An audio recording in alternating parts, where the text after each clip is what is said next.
कई class 9th के students को जब या क्लास 10th के स्टूडेंट्स को जब एडवाइस मिलती है रिलेटेड टू जेई, तो बहुत ही कॉम्प्लिकेटेड या बहुत ही ज़्यादा डिटेल्ड कई बार वो अपना रोड मैप या वो अपनी प्रिपरेशन स्ट्रेटजी बना देते हैं। In this video I will tell you just one thing you have to do in 9th-10th। और अगर आपने केवल ये चीज़ भी ढंग से कर ली ना, आप 99.9 जेई एस्पिरेंट से 99.9% जेई एस्पिरेंट से आगे निकल जाओगे। ट्रस्ट मी, केवल इस एक बात को फॉलो करना है।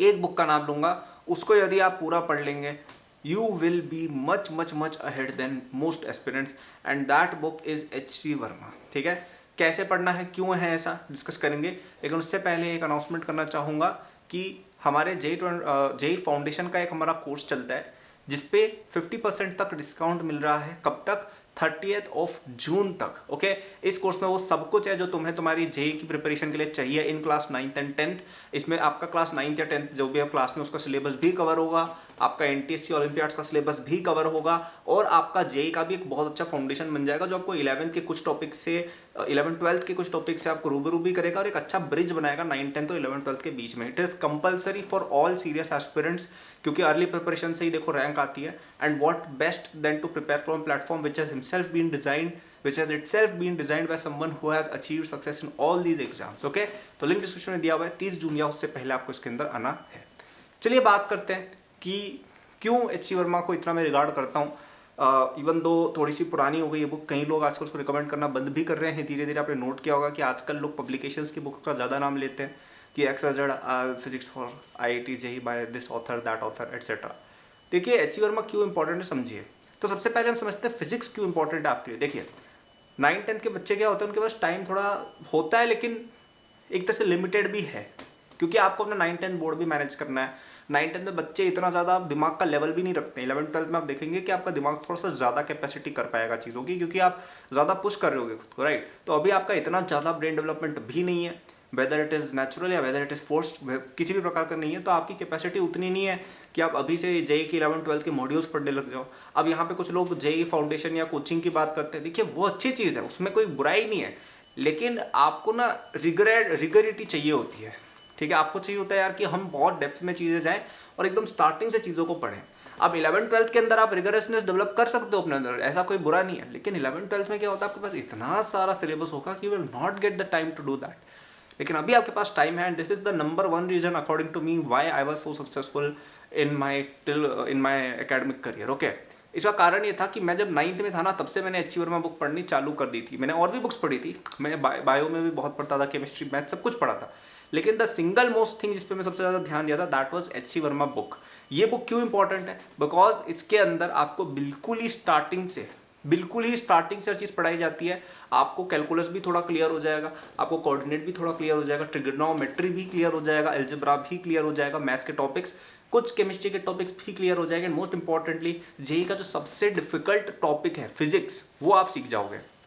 इसके अलावा क्या है, जेई में एक प्रॉब्लम सॉल्विंग की एक रहती है एक चीज़, मतलब एक problem solving ability certain level तक चाहिए होती है आपको जेई में, वो भी आपको इसके अंदर मिलती है बहुत ही अलग लेवल पर।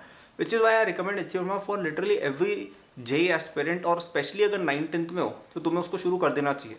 अब यहाँ पे कुछ लोग बोलते हैं कि यार मेरे को नहीं लगता कि मैं 11th-12th का पढ़ सकता हूँ, and that is the speciality of that book कि वो कोई भी बच्चा पढ़ना शुरू कर सकता है। You don't have to wait till 11th-12th to start studying that particular book. कई सारी बुक्स के साथ ये बात वैलिड नहीं है, कई सारे बुक्स के अंदर आपको अच्छा नॉलेज होना चाहिए, only then you can think of studying them, but this is not the case with H.C. Verma. आप इसको एकदम जीरो लेवल से पढ़ना शुरू कर सकते हो। Okay, so what my road map would be for anyone कि यार आप अपना स्कूल का सारा काम करें, 9th-10th बहुत अच्छे से एक बार NCERT लेवल तक क्लियर कर ले, वो हो जाए, फिर आपका जहाँ पे भी जो भी आप ये कोचिंग जेई फाउंडेशन जहाँ पे भी लेते हो वो पढ़े। उसके बाद जो भी टाइम बचे ना, उसको तुम्हें सीधा H.C. वर्मा में इन्वेस्ट करना चाहिए। कहीं और का मत सोचो, भूल जाओ, क्योंकि even if you are aiming for exams like let's say IJSO, तो IJSO में भी ऐसा होता है कि यार अगर आपको 9th-10th की बेसिक्स थोड़ा बहुत एडवांस लेवल की चीज़ें आती है और एक कोई सब्जेक्ट में तुम बहुत तगड़े हो ना, तो तुम कर लोगे। और फिजिक्स में अच्छा होना क्यों हेल्प करता है? Because it helps in chemistry as well as maths. तो अब जैसे मैं अपनी बात करूँ तो मैंने IJSO क्लियर किया था ना, तो मेरी सिंगल मोस्ट इंपॉर्टेंट जो स्ट्रेंथ थी वो फिजिक्स ही थी। फिजिक्स के अंदर मैं बहुत तोड़फोड़ मचाता था, बाकी सब्जेक्ट्स में अगर कम नंबर भी आते थे ना तो भी वो फिजिक्स से ओवरकम हो जाते थे, क्योंकि फिजिक्स मेरी 11th-12th लेवल की पूरी क्लियर थी। And it is a universal rule कि एक सब्जेक्ट में बहुत अच्छा होना is much better than 3 subjects में ठीक ठाक होना। हाँ, ये रूल 12th में वायलेट हो जाता है जेई मेन के अंदर, लेकिन अगर हम 9th-10th लेवल पे बात करें तो ये रूल एक है। ठीक है, इसको आपको प्लीज फॉलो करना है। तो what my suggested road map for everyone in class 9-10 is a 9-10 का बहुत अच्छे से पढ़ो सबसे पहले, बी अपना कोचिंग का फाउंडेशन का बहुत अच्छे से पढ़ो, एंड सी फिर तुम्हें एक्स्ट्रा टाइम जो भी मिल रहा है ना उसको एचसी वर्मा जैसी हाई लेवल डिटेल्ड बुक्स में डालो।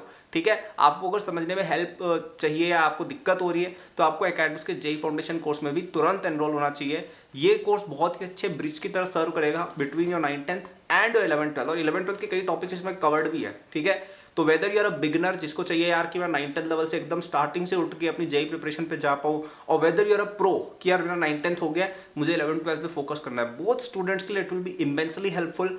ठीक है, लिंक डिस्क्रिप्शन में दिया हुआ है, 30 जून तक उस पर डिस्काउंट चल रहा है, बहुत ही प्यारा डिस्काउंट चल रहा है। तो अगर कोई व्यक्ति अभी तक नहीं एनरोल हुआ है बच्चा, आपको इसमें कंपलसरी आना चाहिए। ठीक है, बाकी बच्चों को मैं नहीं कहता, अगर आप सीरियस हो जेई को लेके, ठीक है, अगर तुम मस्ती में प्रिपरेशन कर रहे हो तो मत लो, मैं खुद ही कह रहा हूँ मत लो, तुम चिढ़ जाओगे। लेकिन अगर आप सच में प्रिपरेशन करना चाहते हो, सच में आईआईटी जाना है एक दिन कि यार एक दिन हमें फर्स्ट रैंक लानी है, एक दिन हमें 10th रैंक लानी है, ऐसा सच में तुम्हारे दिमाग में है, दिल में है ड्रीम, तो ये तुम्हारे लिए कंपलसरी कहूंगा मैं।